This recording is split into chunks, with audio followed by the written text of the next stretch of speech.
You're listening to the ESO Network, your station for all things geek. Hello, and welcome to episode 207 of the Rusted Robot Podcast for Sunday, July 22nd, 2018. Shirtless edition. I'm your host, Sean. I'm Josh. And today we're here. You know what, Josh? I was going to do a great big fancy introduction, but I have to tell you, I'd much rather be at Comic-Con. You're a great guy, but I'd rather be in San Diego. I wouldn't. No? No. How come? I don't like crowds that big. I don't like crowds that big either, but to be in San Diego Comic-Con, to see all the excitement, all the news, all the celebrities, isn't that a little bit worth it? Just one time? Nope. No, eh? I don't like any crowd that if it decides to can crush me to paste. Because they do have 175,000 people there? Exactly. When you have enough people that it's enough to make several cities out of. Yeah, hundreds. Because what we got, we have about 45,000 here, so that's 3 times. That's 4 times. 4 times almost our size. Yes. That's a lot of people. I'd like to do it once. Nope. But anyway, guess what? Speaking of conventions. Okay. I got some exciting news for you. Okay. Have you ever been to Sault Ste. Marie? Once. Okay. Well, I grew up there. It's my hometown. This September 29th, they're hosting their first annual Steel City NerdCon. Ooh. Yes. It's Saturday. I believe it's from noon to 6 or something. It's their first one. It's going to be a small show. All right. But the excitement that I have to report to you, Josh, you know Robin, my brother, co-host of the Space Jam podcast. Yeah. He got us some tables. Oh, yeah? Yes. So I'm going to travel to the first annual Steel City NerdCon. That's a mouthful. Steel City NerdCon 2018. Okay. Yeah. So he's going to sell some collectibles. I'm going to sell some collectibles. Promote our podcasts. It's going to be awesome. All right. So you want to come? When? September 29th. I believe that's a Saturday. Maybe. I'd have to wait until we get closer. Yeah, me too. I have to see. Because, one, that's just after hunting season. Right. So I don't know which days I'm going to be able to get off for hunting season. Of course. Because I take a whole week off. This is true. Yeah, we'll see. Yeah, it could be exciting. Yeah. Let's see. I have it on our Facebook page. Okay. The Rusted Robot Podcast Facebook page. And let me take a look here, and I'll see if there's any news. So they do have a Facebook page, Steel City NerdCon. It says here, we're getting pretty lucky pulling in a wide variety of vendors. Still looking for more game and toy vendors. Here's their official announcement. Here it is, folks. A Sault Ste. Marie and area first. Let's make this a gooder. Go big or go home, right? But I am home. You are home right now. Yeah. And I would be going home. Yeah. But that's it. There's not much information on this Facebook page. They need to put a little bit more info. I don't even know where it's being held. It doesn't say. But that's kind of an important... Yeah. What place is large enough to hold a convention there? Probably I don't think they call it the Memorial Gardens anymore. I think it's called the SR Center now. The hockey arena. Okay. I would imagine that's where it was going to be. But as I get more information, I will provide it to our listeners, and maybe we'll see some of our listeners there. So yeah, Steel City NerdCon. Maybe we'll both be there. It'll be exciting. All right. Okay, so let's go back to San Diego Comic-Con. I bet with all those people, it's going to be really hot there. Like it is here? Like it is here. Hence the Shirtless Edition podcast. We're in your kitchen right now, Saturday morning, so we don't have all the news for Comic-Con because it's early Saturday morning, and this comes out Sunday. But we do have some news. It's 30 degrees here. It's been 30 degrees Celsius for a month. Yeah, pretty much. And we're all dying. We've all lost about 20 pounds because of sweat. So it's very exciting. But San Diego Comic-Con does have a lot of trailers that came out. That's exciting. Got the teaser trailer for Star Trek Discovery Season 2. We've got the trailers for Glass and Titans and Doctor Who Season 11. We've got a teaser for Godzilla, King of the Monsters, and a few other things. Yep. So it's very exciting. All kinds of stuff that we're going to talk about this week. You know what happened this past Wednesday? I don't know what happened. What happened this past Wednesday? Do you remember a few weeks ago I told you that I had guested on the Delvin Cox Experience podcast? Yes. It came out. Okay. It's out there. I'm going to share the link on the Facebook page so people can listen to it. My internet was very spotty that day, so it's like I was coming through a tunnel half the time. All right. Yeah, but a lot of good information on the podcast. Talked about the shows and all that good stuff. It's only about half an hour, so it's not too long to listen to. So I suggest all our listeners check that out.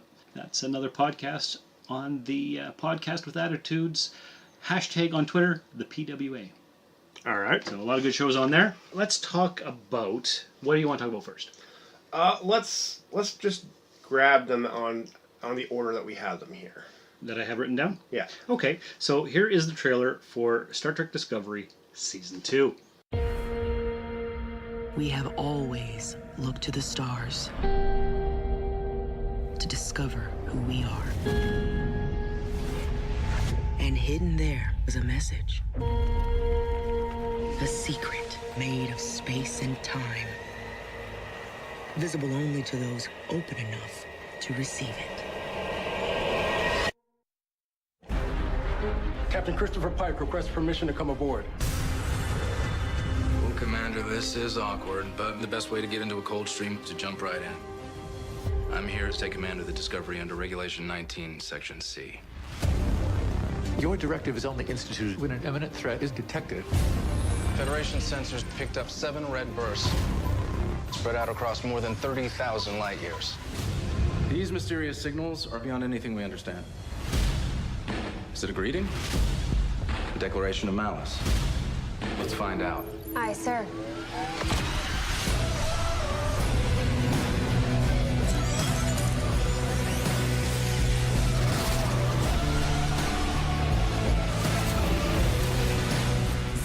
To impact.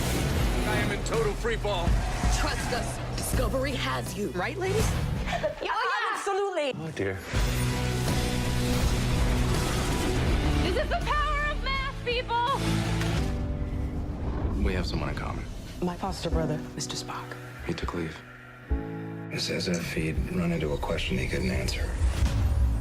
Spock is linked to these signals, and he needs help.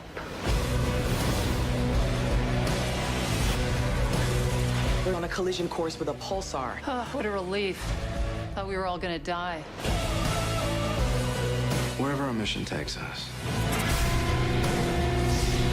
we'll try to have a little fun along the way. Ruffle a few feathers. I look forward to it.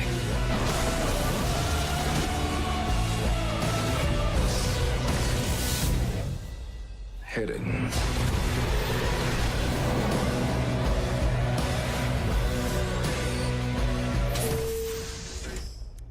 Excuse me. Excuse me. Excuse me. Excuse me. Linus, you okay? You look a little... Yes, I hear it's going around. Bless you. And looks like a lot of fun. You said it was a very pretty trailer. Okay, so I've never discounted that the show looks good. It does look good, save for, like, the Klingons don't look right. And Well, the species thing is one of the problems, but overall, it's a pretty show. This trailer makes me think they know even less about what Star Trek is than the previous season. how come? They're trying to, like, okay, we have to connect it to what was before. Because people don't like that we're not as connected to original Star Trek as we said we were going to be. That's the big push for Season 2, actually, connecting it to canon. Connecting it to yeah. But you're not, because you're trying to... You have this beautiful white canvas sheet that is canon, and they're just like, hey, I have some black ink! Here, take my black ink! And now they're trying to contaminate the nice pure canvas with their terrible black ink. Because their fungus drive allows them to go anywhere in the galaxy. And why didn't they just expand this out so everybody had a fungus drive? Because that's kind of what they need.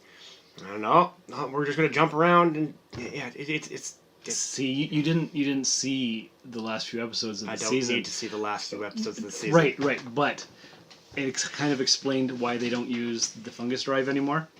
Really? Yeah. They're using the fungus drive in season 2? Are you sure? Yeah, because they have to go all across the galaxy. Did you not see the red dots? I saw the red dots. It's They're 30,000 light years across. Yeah. But I don't know if they're using the fungus drive. 30,000 light years is 30% of the galaxy. Yeah, I know. right. And to cross from one quadrant to the other is going to take 70 years, 100 years after this show takes place with improved warp drives. These old warp drives, how long would it take to get from one side of the galaxy to the other? Long time. Yeah. So they're still using their fungus drive. They just might be. What do you think? And they're using it. They're the whole point of we're sending Christopher Pike off of the Enterprise to command the Discovery because it has the fungus drive. I think they'll be commanding both ships. He will be. No, he won't. You don't think so? No, he's taking that ship so he can jump around. That's the whole point of it. So the fungus drive is a central core of Season 2. I don't know how they're going to use it, but okay. And, Mr. Spock is linked to these red phenomenons all across the galaxy. You're putting too much on trying to connect everything back to canon.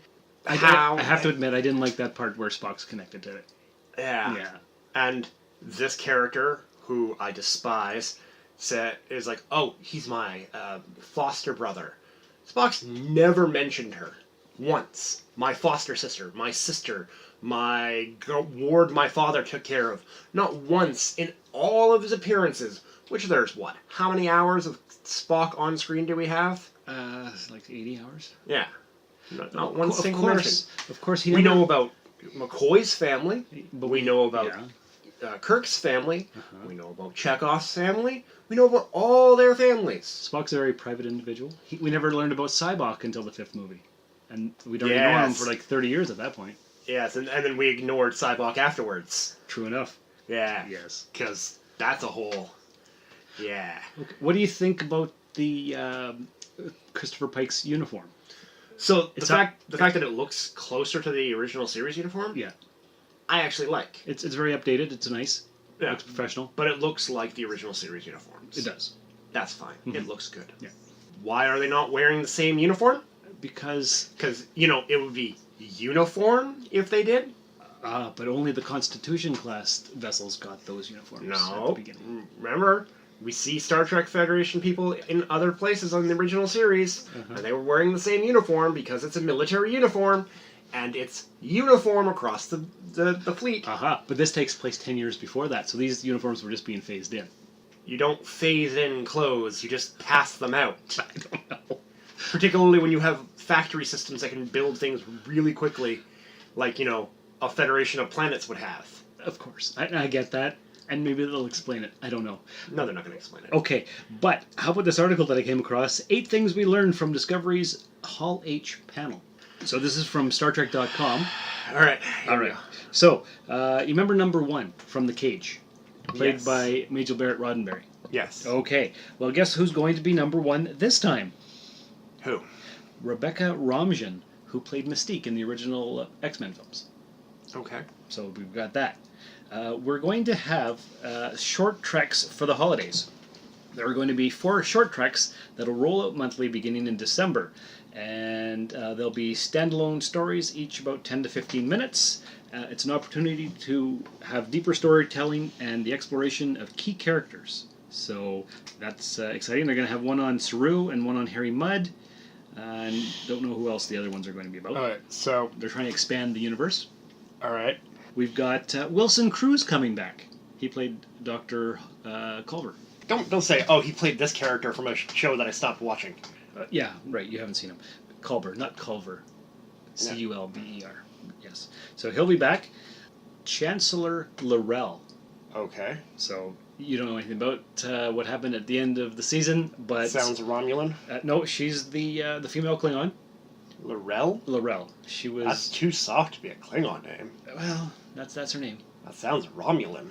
A little bit, eh? Yeah. Yeah. So she's going to be a chancellor.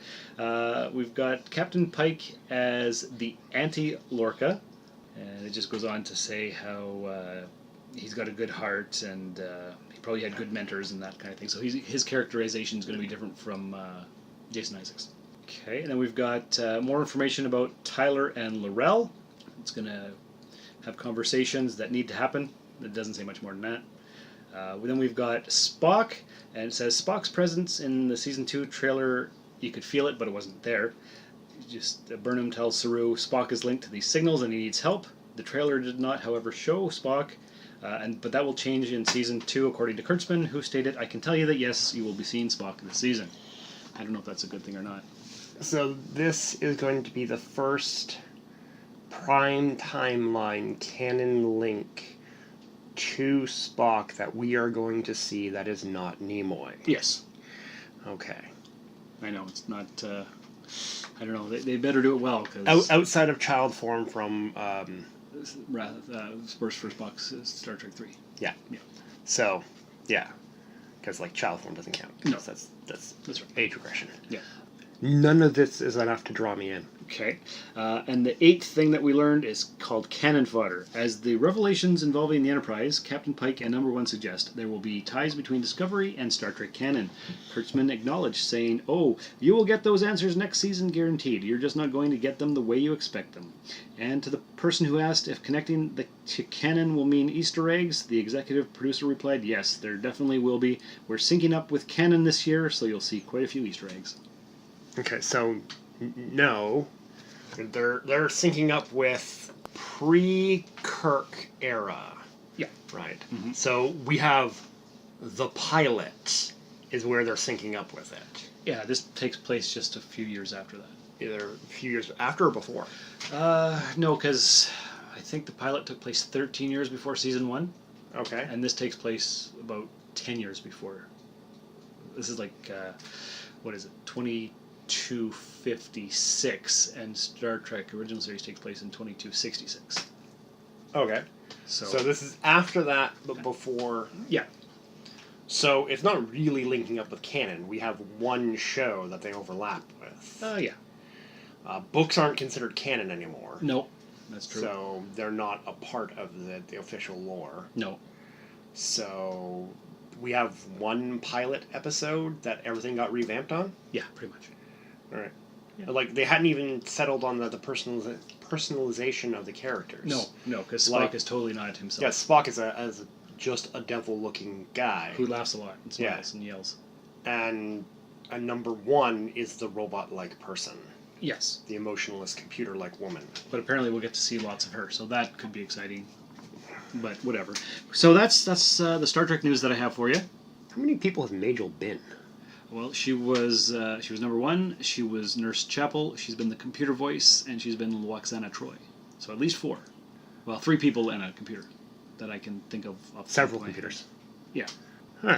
Okay, so let's talk about season 3 of The Toys That Made Us. Ooh, yes. Okay, something I can actually talk about and enjoy. Yes. Okay, so we've got some information on that if my phone will pick it up. The Toys That Made Us Season 3 is going to bring us Power Rangers, wrestling, Teenage Mutant Ninja Turtles, and My Little Pony. Oh, cool. Those are all good. Wow, the wrestling is the one that's the lowest on that totem pole for me. Okay. Because, like, Teenage Mutant Ninja Turtles is the tops. That's the one I'm like, ooh. Mm-hmm. My Little Pony is going to interest the wife. She's going to love it. Of course. What was the first one? It says here, revealed just now at the Toys That Made Us panel at San Diego Comic-Con. The episode subjects for the upcoming Season 3. Heavy hitters here. We've got Power Rangers. Okay, yes. So it goes Teenage Mutant Ninja Turtles, Power Rangers, My Little Pony, wrestling toys. That's the order that I'm interested in them in. Okay. Because the wrestling toys, I never really got into the wrestling toys as much. I had some as a kid, but Robin had way more than I ever had. I had the Andre the Giant, Hulk Hogan, and Ultimate Warrior. I had Macho Man, and Robin had the rest. And I ended up shooting the Ultimate Warrior with my pellet gun. I used them as a target. Nice. Yeah. They were thick rubber. Oh yeah, they were pretty tough. Mm-hmm. Definitely. So I figured if I could hit a person-shaped object in the head from 15 feet away, when it's that small, I could hit a person in the head from 100 feet away, and it should be about the same size. Yeah, I guess that makes sense. You were a very violent child, were you not? Zombies. Yes, of course. Did you not plan for zombies when you were young? I probably didn't. You didn't have what you're gonna do? No. Sean, you... See, I watched Night of the Living Dead, the original black and white, in 88, 89, on VHS. And I was like, well, these people are stupid. And I came up with a plan. Okay. And my plans continue to evolve throughout my childhood and as I watched other films, like Return of the Dead. Right. So you refined your plan, I did. and it evolved over time. Yes. Okay. See, I used my pellet gun Yeah. to practice my target, and I knew I could use my dad's 22. Mm-hmm. And it's got more range, but should have a similar firing accuracy at a distance of 10 times the range. So if I can hit a person in the head, an action figure in the head at 10 feet, I should be able to hit a person in the head 100 feet out. Okay, I can I see also knew where I can instantly grab 2 machetes to dual wield them, because I was going to be a badass, even though I was 10. Right. Yeah, I didn't have plans for food or shelter or clothing or anything like that. No, at that'd the time. take care of itself. But, I was 10, so, yeah, give me a break here. Of course. But you had your battle plan. I had my battle plan, yeah. Okay, well, that's important. I had my tactical loadout. So, season 3, I don't know when it comes out, it doesn't say. But I'm really enjoying that show. Yeah. Even on the toys that I didn't have much interest in, Right. I really enjoyed it. And I hope they keep making them forever. Yeah. So, That's awesome. That's great. Okay, so now we have some movie trailers. Let's see here. Let's play the trailer for Glass. It's amazing to meet you. It is simply extraordinary. Maybe this will all make sense if I explain who I am. My name is Dr. Ellie Staple, and I'm a psychiatrist. My work concerns a particular type of delusion of grandeur. It's a growing field. I specialize in those individuals who believe they are superheroes.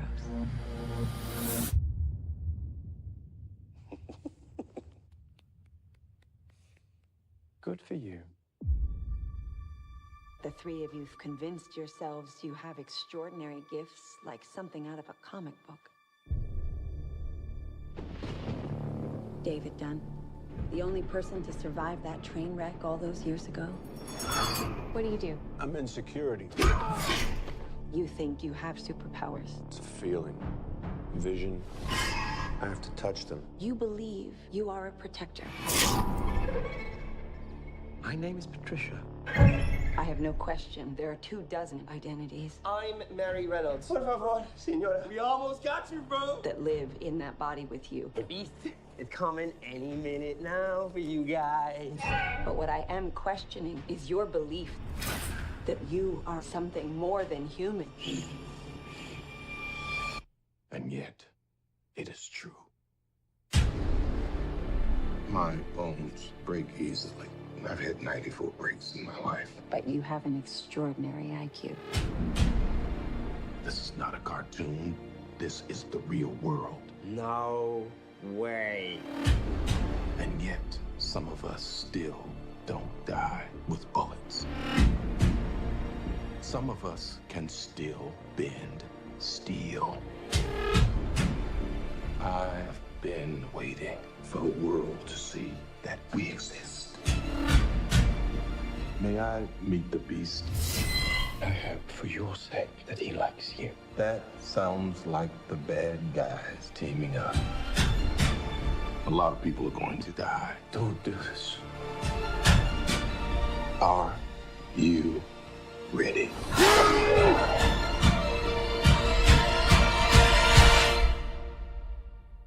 What do we call you, sir? First name, Mr. Last name, Glass. So that's the sequel to Unbreakable. Unbreakable and Split. And Split. Which came out, last year? Yeah. It doesn't really tell us too much of what's happening. No. Well, it's an early trailer, right? It's an early trailer. It's a mood piece. Also, it's based on Shyamalan work, which means it's... No, you can't give too much in the trailer or else you're going to spoil stuff. Exactly. So, yeah. I'm a big fan of Unbreakable. I really enjoyed it. Mm-hmm. It's a slow movie. It is a slow movie. Slow burn. But, yeah, it's great. Mm-hmm. And I really like Samuel L. Jackson's Mr. Glass. Yeah. He's a great character. Was he called Mr. Glass in the first one? So, that's what the kids call him. Right. Because he's so breakable, and that's why he's looking for the unbreakable person. Mm-hmm. Which is Bruce Willis. Which is Bruce Willis. Yes. And then, if you haven't watched it by now, spoiler alert in 3, 2, 1. So that's why he's the villain. He sets up this fight. He sets up the thing because he wants to find somebody who's opposite of him. So he blows up the train and he blows up an airplane. So like he sets up this. Yeah. That's why he's the villain, because he wants the action hero, the superhero thing to come to him. Mm-hmm. And he can't be the hero, but he can be the villain. There you go. He just needs to find his nemesis. And now it looks like the next one, he needs his foot soldier, his brute villain. Is that James McAvoy? That is... Because he was in Split, which I've only seen half of. But yeah, the Beast. Okay. So, there we go. We have Unbreakable, Mr. Glass, and the Beast. Right. Okay. So Tanagra. So that comes out in January 2019. Looks like it might be interesting. I'm probably going to go see that at the theaters. Yeah, I'll go with you. Probably. You know what? I really like James McAvoy as an actor, but you know who he reminds me of? Who's that? Joseph Gordon-Levitt. No. They could be the same person. No. Yeah, they could be brothers. They're close, but they're not that close. No, it's just a certain vibe that I get from both of them. Well, they're actors. They can give you many kinds of vibes. Well, they can, but that's kind of their thing. Yeah, but they're pretty similar to me in my head. But anyway. I don't think so. No, that's okay. That's why we have our own opinions, right? All right. There you go. Okay, so before we go on, should we mention that we're using 2 different microphones this week? Yeah, we're on a new rig. Yes. Amazon was having a sale. I got this $30 microphone for like $6 off, and figured, you know what? I'll have a microphone. You'll have a microphone, and the volume control should be a lot better. Yeah. So we have. I'm on the new mic, and you're on the new mic. Exactly, yes. Because I got the one that you're on, about 6 or 8 months ago? Less than that. Was it less than that? Like 5, 6. Yeah, something like that. And then I tried this one here. It's got a pop filter, so if I say, it doesn't pick up the extra... Yeah, no. Yeah. So I used this on this past week's Soulforge podcast. All right. And I've heard from people that the volume is really good. So hopefully that continues on to Rusted Robot. Yep, it should. So, it should. And speaking of other podcasts, why don't we play a promo for the 42 cast? Temporal anomaly detected on Earth 2017. Is it the Doctor? No, it is a human using the number 42. They have the ultimate answer. They are having civil discussions about television, film, comics, books, and video games. Where is the fan rage?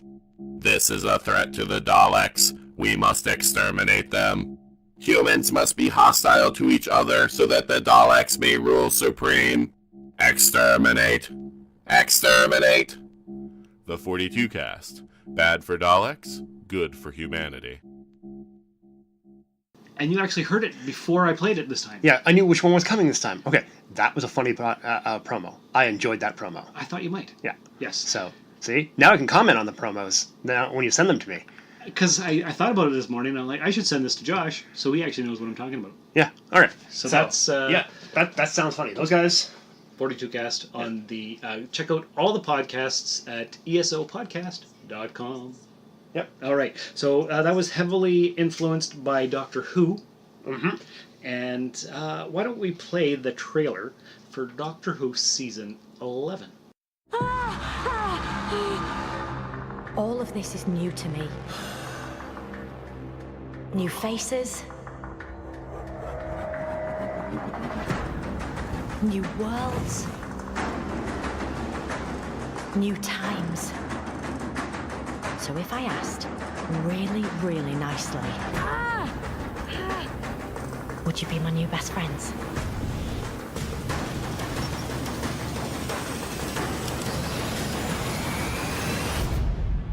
Right. This is gonna be fun. So all right. I'm going to make some people angry. Uh-oh. I don't like it so far. I'm going to give it a chance. Yeah. Because I like Doctor Who. But I don't like it so far. And not for the reason people are probably going to think. I don't mind the female Doctor. This promo is lacking the core thing that will get any Doctor Who fan excited. We didn't see a TARDIS. We didn't see the TARDIS, but more importantly, We didn't hear it. we didn't hear it. Right. We didn't hear the sound, which Sean's going to insert here.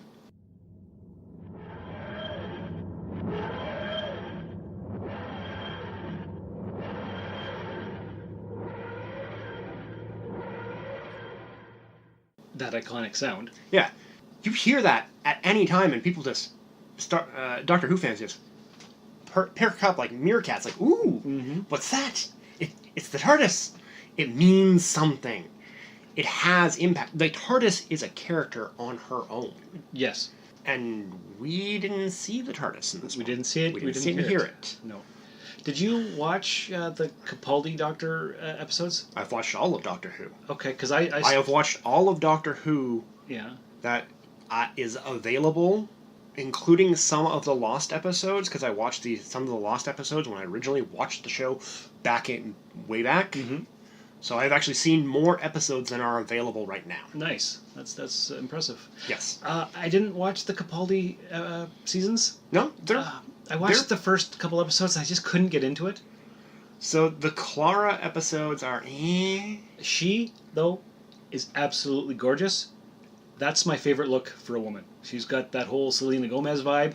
That whole cute round face, brown hair thing. That's my favorite. That's the least important thing about the character. I know. I'm just saying. Bill, I enjoyed Bill. I don't know who Bill is. That's his next companion. Okay. She was very good in her first arc. Mm-hmm. The very end seemed like they really didn't know what to do with Bill, so let's just remove her. And oh no, she's not dead.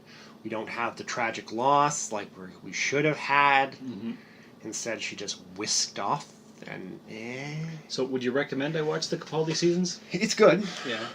There's a lot of good episodes. Okay. There's a few bad episodes, but there's a lot of good episodes. Okay. I would watch them. Okay. Because my Doctor is Eccleston. Really? I like the Ninth Doctor. That's my guy. I'm a Tennant. He's my second. Tennant, and then Smith, then back to Eccleston, then Capaldi. Okay. And we're not counting Tom Baker. Yeah, we're doing a new set. Just the new set. Yeah, because like you go back, you right. There's so many good doctors. Yes. Exactly. In which case, you have to choose the first Doctor because he set it all in motion. That comes out in the fall. Yeah, they took a long time, Mm-hmm. and so the longer you take between seasons, the more critical I am going to be of the show because you had longer to get the thing right. I see. If you took 3 months off, I'm expecting 3 months worth of work on this. Mm-hmm. If you took a year off, I'm expecting a year's worth of work on this. Yeah, it's a reasonable expectation.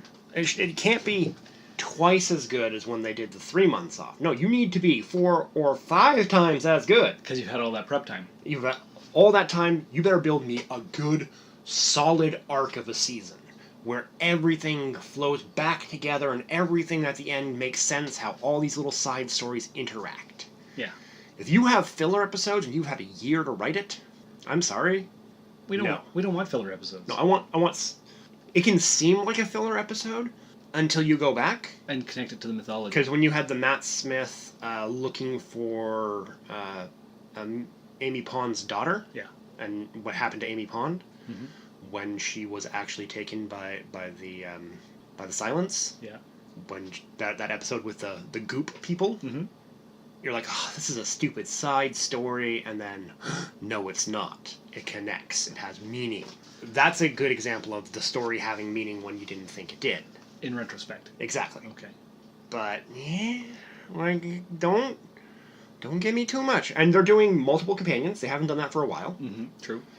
Not multiple companions, like, had a companion, picked up another one, and they rode together for a while and dropped the first one. No, it looks like we're starting out with, 3 companions?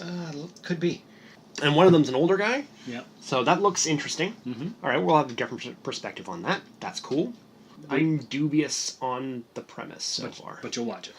I'm tentatively dubious. Okay. They can fix it. They can show me that I'm just being meh, and the people that cut the promo cut it bad. Could be. Because, like... It's possible to cut a promo very poorly. Yeah. And the one thing that makes me think the TARDIS might not be here, mm-hmm. is she just kind of appeared at one point. Did you see that part? I did, but I don't think I caught it. So it looked like the time energy just kind of coalesced around her.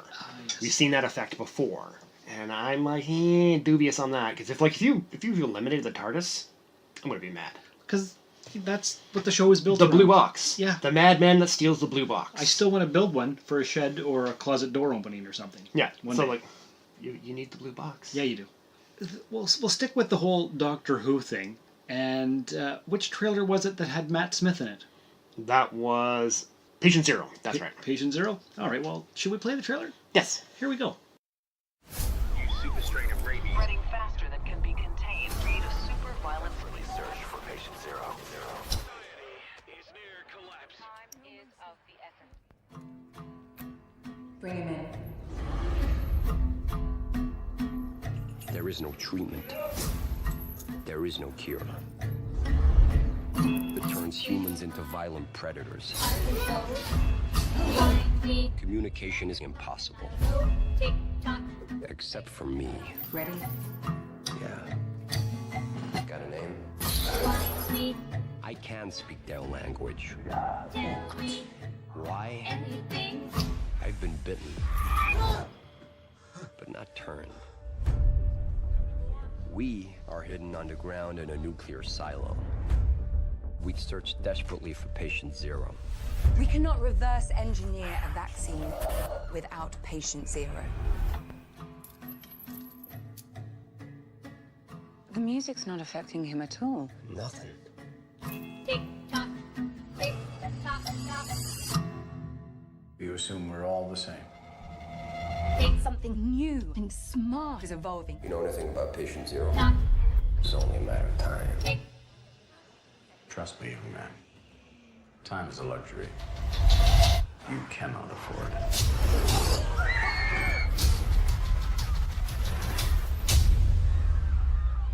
We've been breached. Do I look sick to you? Tock.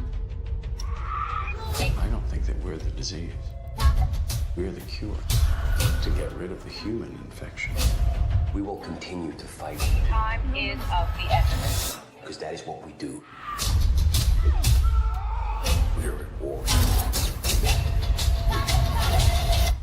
I suggest you ask yourself, Oh my god. who's winning? What can you see?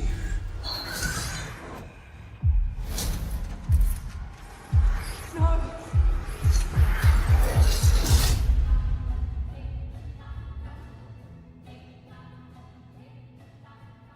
Okay, so another kind of zombie type outbreak thing. Yeah, so there's another zombie outbreak.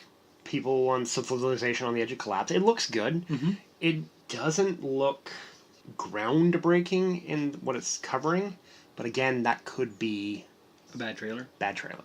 Yeah. It looks interesting. It looks.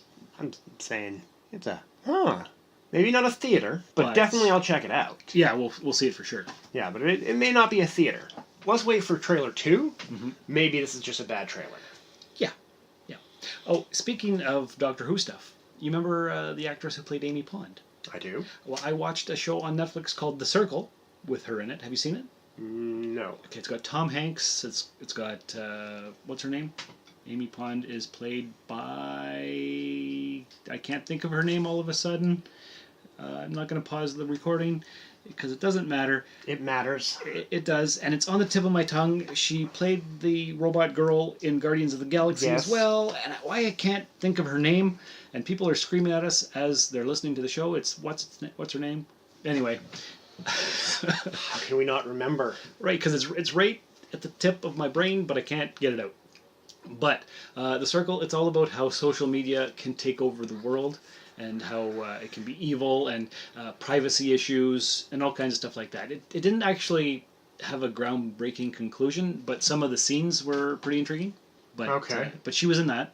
And speaking of Netflix, remember how we talked about the trailer for How It Ends?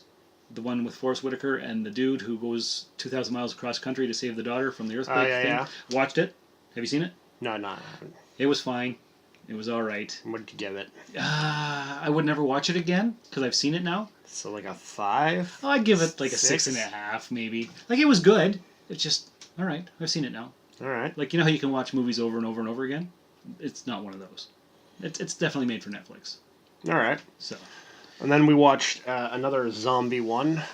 Overlord? Overlord, a World War II zombie film.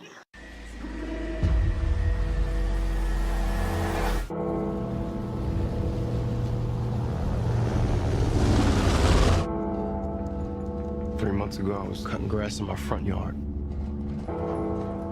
And the mailman shows up with a letter from the army. Now I'm here.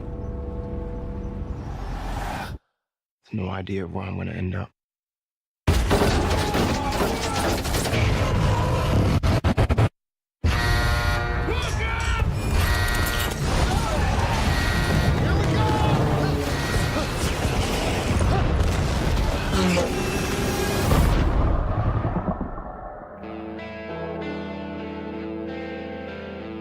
Welcome to France. What happened here? Some questions don't have good answers.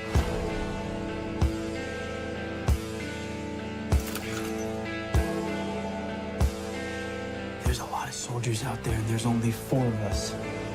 Find out what's inside that compound.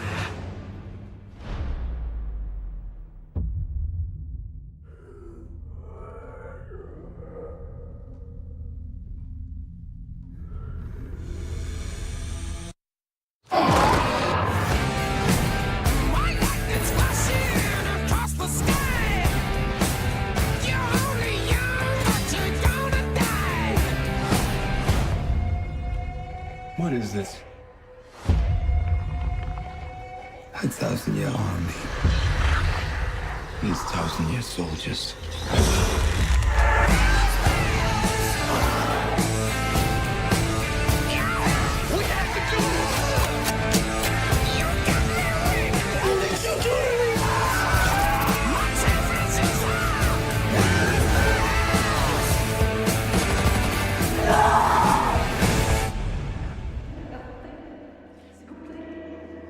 What's behind that wall?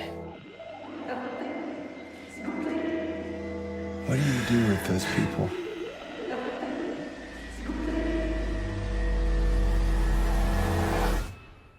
They have been given a purpose.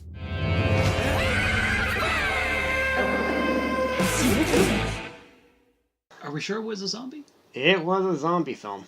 Yeah, it was more of a reanimator style where somebody's making zombies. That's what it is. Okay. But it's a zombie film, and you know what? It's Call of Duty Zombies, the movie. It looked really good. It did. It looked violent. It looked aggressive. It looked like an action zombie film. Check your brain at the door. Sit down and have fun for an hour and a half to 2 hours. Yeah, yeah. That's what it looked like to me. Yeah. I think, I don't know if it's... Unlike Patient Zero, this does not look to be a psychological thriller. No. This looks like a bang, bang, shoot 'em up, oh my god, kill, kill, kill. Yeah, and sometimes you need that. You do. It's like a palate cleanser after all the philosophical stuff. Exactly. Mm-hmm. So it looked fun. It did. Would we go see it in the theater? I might. It's Let's see in the next trailer, but that's a definite might go see that in the theater. Matinee movie. Yeah. Not something you'd pay full price for, but... might even do that, depending on what else is in the theaters at the time. And true, yeah. It's like, if we got nothing else in theaters. Well, there is that. That's a... why not? Right? Yeah. It looks decent. And it looks fun. fun. Mm-hmm. That's the key of a good movie. To go see in theaters, I want to be entertained. Yes. Do you know a film I don't want to watch in theaters? Something like Schindler's List. Schindler's List is depressing, and I don't want to spend money to be depressed. I want to have fun. You don't want to spend money to be depressed. No. Imagine that. Yeah. Yeah, I like to spend money on fun, too. Other people apparently like to pay money to be depressed.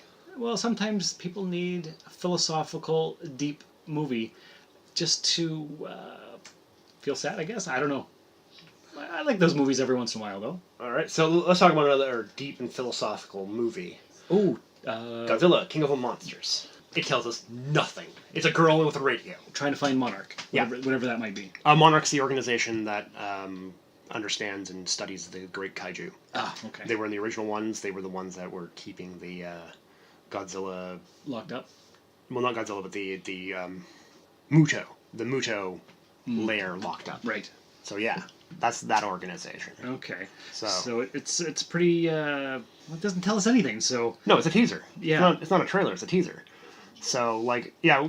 So the problem with any Godzilla film is to be a good film, you need story and plot, which means we have to deal with the humans. Right. But nobody wants the humans. Everyone's like, the human part. Let's just get through this as quickly as we can. All right, where's the king of all monsters? There he is. Bam. Now it's begun.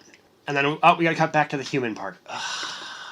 Come on, just get off the humans. All right. They're doing stuff. They're whatever.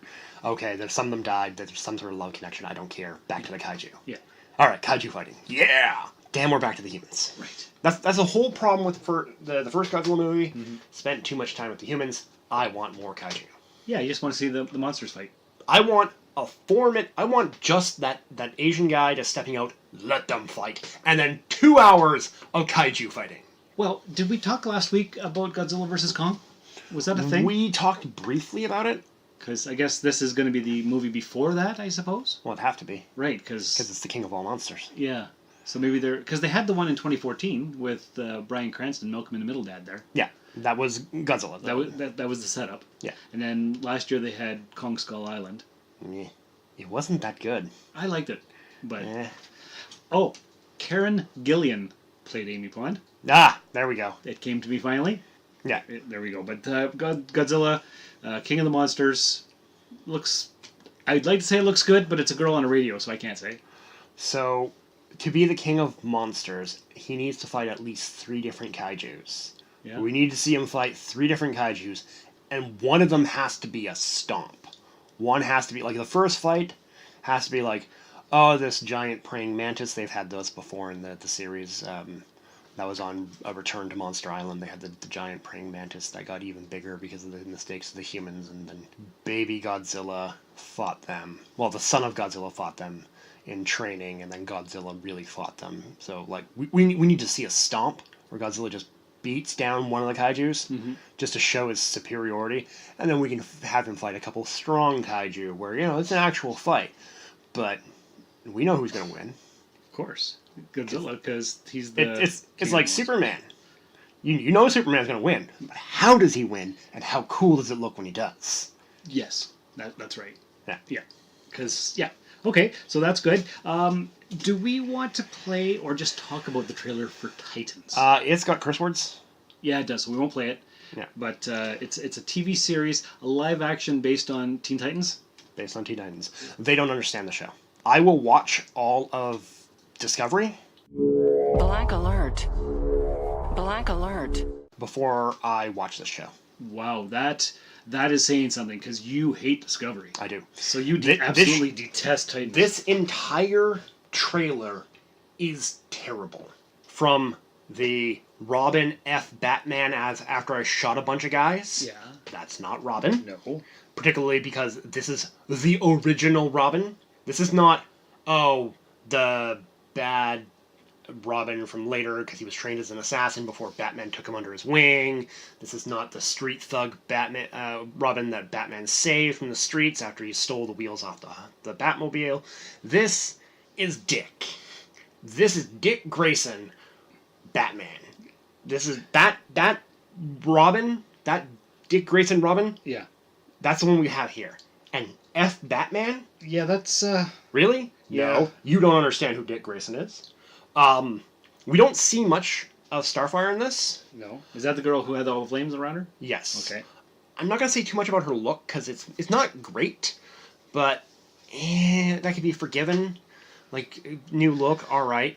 The hair is a bit weird for Starfire, but okay, whatever.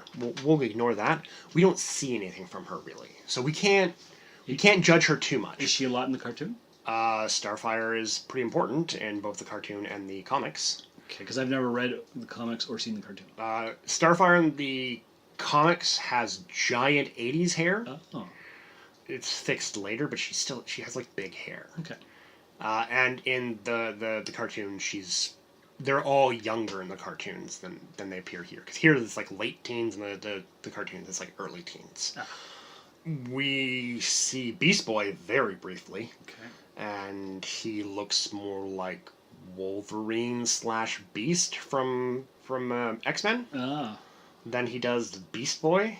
He's going to be an expensive character for that show because he transforms into a bunch of different green animals. Ah, okay. So unless, because like you can't, they show him in beast form, which is a form he got in the cartoon after something happened, and it's a rarely used when he's enraged form. Oh, okay. This is not his everyday form. That's the worst form for Beast Boy, because Beast Boy's main thing is he can turn into different animals. Oh, we need to track the bad guy. He's a bloodhound. Tracks the animal. Okay, I get Oh no, they're getting away in the water. Dives in the water. He's a shark. Chases after them. Right. Okay. Right. He got different forms, and he can become dinosaurs, which is like cool. Because like you throw me up in the air when I'm a gerbil, and I'll turn into a brontosaurus in the air and land on them. Nice. Okay. Because like that's a valid tactic. That's pretty cool power. Yeah. Okay. So overall, the show, are you going to even give it one episode? They have ruined my favorite character. Which is Beast Boy. No. Raven. Ah. They made her a whiny, mopey girl. Oh. That is not Raven. Raven is the pinnacle of emotional control. Oh, and they totally changed her. She's got an emo look about her, so yeah, we're gonna make her an emo little girl. She's not emo. So she controls her emotions because her emotions are her power. Gotcha. So they don't know what they're doing. They don't know. They don't know what or who these characters are. And they're like, well, no, it's the dark universe. We're connecting it to the movie universe where everything's dark. And it's like, no, you don't understand. These are the Teen Titans. They're the happy-go-lucky people of the thing. They are the plucky sidekicks given their own group. So you're not going to watch this? No. Okay, that's fair. I will give one episode. Yeah. One. A whole one. I'm not giving it the 3. No. I'm giving it 1. And I'm going to give it a full episode. Ooh. If I feel the urge to turn it off at any point, I'm done. You're going to rage quit. I will quit. Okay. Because this does not look good. It looks worse than Gotham does in relation to... Gotham is Batman without Batman. I know, I just don't care. And it's not good. Yeah. It's not good. It doesn't... It looks like Batman should show up at any moment. And he never does. Right, okay. Which is the worst Batman show. Yeah. Batman without Batman. Yeah. Okay. Clone Wars. They're doing final 12 episodes. They're bringing it back. I thought they already did a final 6 episodes with the 6 episodes that were in... Was it on Netflix? I think it was on Netflix. Yeah, the 6 mostly finished episodes that they already had, and they removed all the stuff that wasn't related to wrapping it up, and then they wrapped it up with Yoda learning the Force Ghost technique. And, like, that wraps up the series, because, like, there's not much more you can do. Like, you can't do anything with Ahsoka, because, like, she's left the Jedi Order. And either you're going to go, oh, we're going to follow Ahsoka later? But this is supposed to be Clone Wars. There is... And most of the interesting stuff that happens to Ahsoka is after Order 66. There's a clip on imdb.com that talks about it. It's like a 2.5-minute clip with Kevin Smith interviewing people, which I will play for our end credit song thing at the end, which talks a little bit about it. Okay. Okay, so... I'll have to check that out. You'll have to check that out. That's it for trailers this week. We don't have too much more information from San Diego Comic-Con. We've got no celebrity deaths this week. You know what we do have? Can you imagine? Just take a guess. Do we have communications? We have an email from Sparky and Guns. Woo! The return of Sparky and Guns! Yeah. So let's go ahead. We'll play the theme for We've Got an Email. Get what we got, Mr. Roboto. It's another email. There we go. So that's the theme, spoken by your wife of Jump City comic book fame. Yep. And where she is currently. She's currently at Jump City Comics. Which is located? It's not 229 Pine Street South anymore. It's at the 101 Mall, 38 Pine Street North. In the basement, turn left at the elevator. It's glass. Okay. All right. So let's go. Here we have an email. Transmission commence. Good day, Krusty Cranks. In an attempt to master the shape and flow of space-time, Guns made a fatal error while modifying Einstein's theory of special relativity. The resulting wormhole sent us spiraling through realms unquantifiable in nature, coming to rest on a Goldilocks planet we have dubbed Haven.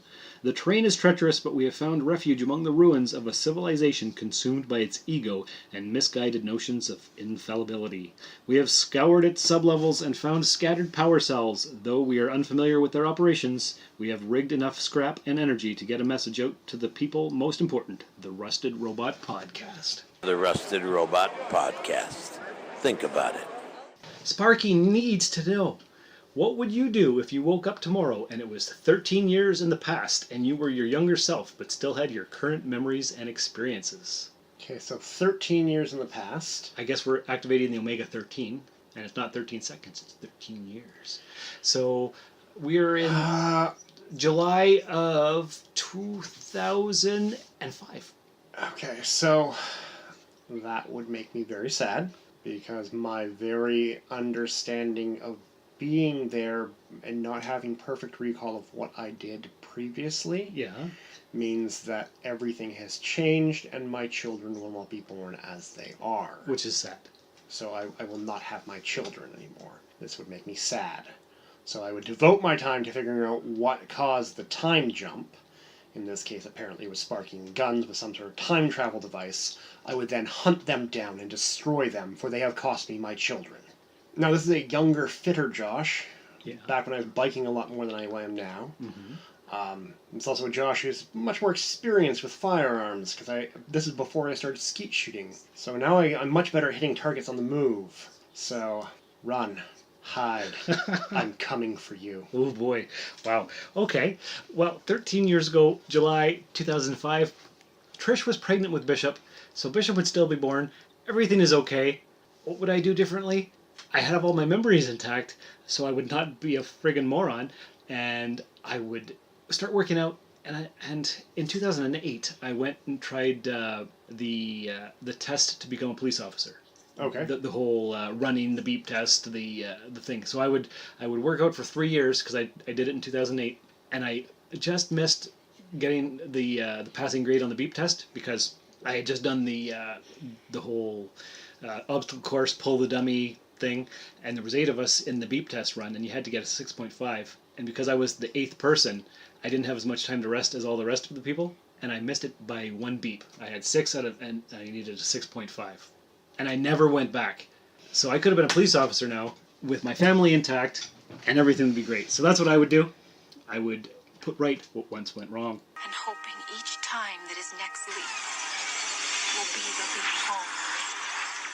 I would go on a murder spree and find those 2 that have affected the timeline. Okay, that's fair. And maybe if I destroy the time device, which allows this to happen, time would be set back in place. Guns asks the hard-hitting question in Sony's No Spider-Man Cinematic Universe. What Spider-Man character would you like developed in a standalone Spider-Man-less movie? What Spider-Man character would I like to see without, like, as in its own movie? Yeah, with no Spider-Man in it. Well, they made a mistake of going with Venom, because Venom is a character that requires... Spider-Man. Spider-Man, yeah. He's directly related to Spider-Man. Mm-hmm. You know what I would like to see? The Adventures of Young Uncle Ben. Ooh. Yeah, find out what made that character tick and why he was so philosophically smart. Yeah, deep philosophy. Yeah. And you kind of felt like he's coming at her from a different perspective. Kind of. I'd like to see, like, was he a young private eye? Did he join the army? I'd like to see young Uncle Ben. Was he like Captain Picard and then he had to get hit in the heart to change his life around? Did he have great power? And did he use it irresponsibly? Exactly. We don't know. That's a good... I think I'm going to go with that as well. I was going to say Kraven the Hunter, but I like your option. Yeah, I'd like to see a young Uncle Ben. Okay. Yeah, we like that choice. All right. With that, we leave you with more of our tale so future generations won't make the mistakes we have. In the year 2018, at the Timmins Weather Balloon Launch Center, they launched the last of Timmins' deep space probes. The payload, perched on the nose cone of the massive rocket, was a 2-man exploration vessel, Remrob 3. Aboard this compact starship, a duo of astronauts, Captains Guns and Cadet Sparky, was to experience cosmic forces beyond all comprehension, an awesome brush with death. In the blink of an eye, their life support systems were frozen by temperatures beyond imagination. Remrob 3 was blown out of its planned trajectory into an orbit 1,000 times more vast, an orbit which was to return the ship full circle to their point of origin, its Mother Earth. Not in 5 months, but in 500 years. Yeah, How's that for a twist? We just emailed you from the future. It was Earth the whole time. Just came up with that by myself. Scrape your brains off the walls. You just got your mind blown. Transmissions end. So, that's awesome. We haven't heard from them since November. No, it's been a long time since we heard from Sparking Guns. Yeah, so that's terrific.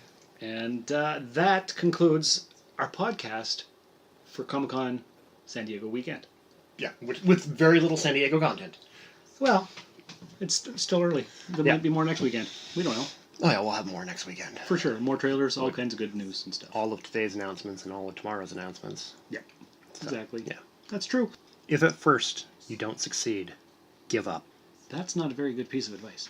But, yes. But don't give up sharing the links and telling all your friends about the Rusted Robot podcast, leaving that 5-star review, and all that good stuff.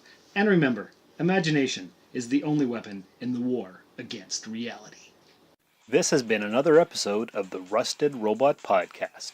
You can contact us by emailing therustedrobot@gmail.com or tweeting us at therustedrobot. Visit our website at therustedrobot.podbean.com. And, if you would, please check us out and like us on Facebook. A 5-star review in iTunes is appreciated. The Rusted Robot Podcast was written, produced, scored, edited, engineered, and directed by Sean Vanderloo. Your co-host was Josh Montney. Don't forget to visit Jump City Comics in the 101 Mall and listen to our other show, the Soulforge Podcast. Visit Sean on Twitter and Instagram at Darth Vaderloo. The Rusted Robot Podcast. Think about it.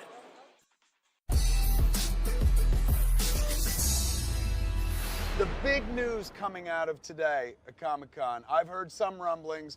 You guys tell me, for your money, what fingers are on what pulse? What's the big story? So I think the big story today is Clone Wars is coming back. Thank God you said that. There was a 10-year anniversary panel. It wasn't at Hall H, which is kind of where you expect the kind of big things to be happening.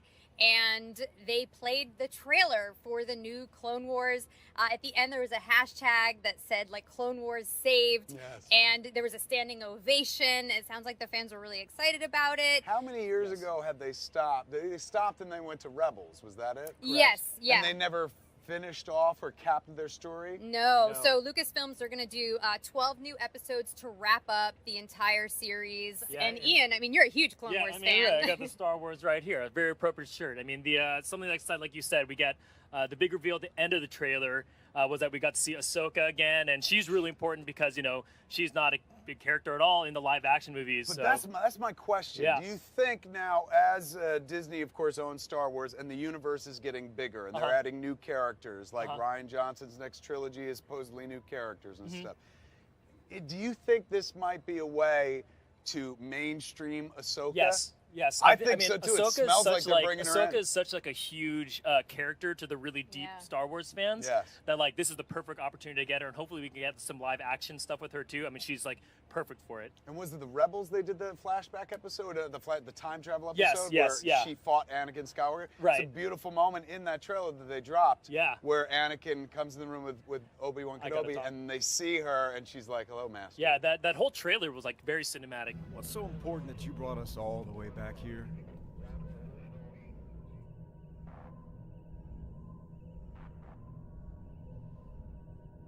Hello, Master. It's been a while. And I think it's this is gonna sound dirtier than I mean it, like a porn title, but it's the back door to Ahsoka. I really think that's how we get her in the live action Dreamcasting, guys. Dreamcasting. Dreamcasting Who of are we looking Ahsoka? at? Rosario Dawson.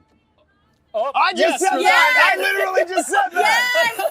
That's it, then. I guess. Me and that person, no! That's the only answer. That's obviously correct. Rosario Dawson would be absolutely amazing. Yeah. Thank you, ma'am. Yeah. High five. I see her down there. High five, and thank you. This has been a broadcast of the ESO Network. Be part of the crew and help support our shows by donating to our ESO Patreon or by shopping through Amazon.com or the TeePublic store, which can all be found at www.esonetwork.com. The ESO Network, your station for all things geek.